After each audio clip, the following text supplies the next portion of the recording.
Hey guys, it's MugenLord here, and I've been meaning to talk about this topic for quite a while now. And every time I want to get around to talking about this topic, I've just been busy with all kinds of things. So let's just get started. It's been like a little bit over a year now since this new 3D fighting game development tool has been released on Steam. And for those of you who don't know what I'm referring to, I am talking about Project EF12, what many people call 3D Mugen. What I like most about these type of open source game engines is the community that is built around it. I love the creative ideals and mechanics that regular gamers like you and I come up with. RPG Maker was the first open source game engine that I embraced, and then soon after Mugen.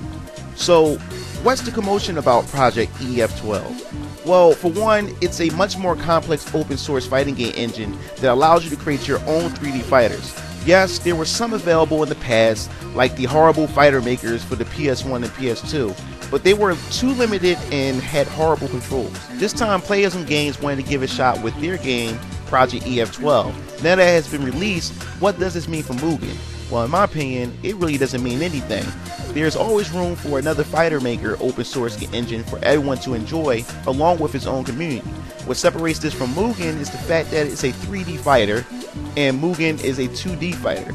Yes, they both share the same ideals for free creation, but to achieve that goal, it requires different methods. With Project EF12, you can import models into other 3D programs like Blender and 3D Autodesk Max and transfer them over to the fighting game engine itself. Mugen utilizes more 2D sprites than anything else, and the time it takes to create sprites for a well-developed character could take months to even years, especially if you are working on them by yourself. Now, for Project EF12, coding, on the other hand, is much more complex than Mugen, and it looks like the most die-hard fans of 3D fighters and entry-level game designers will have a field day with this engine.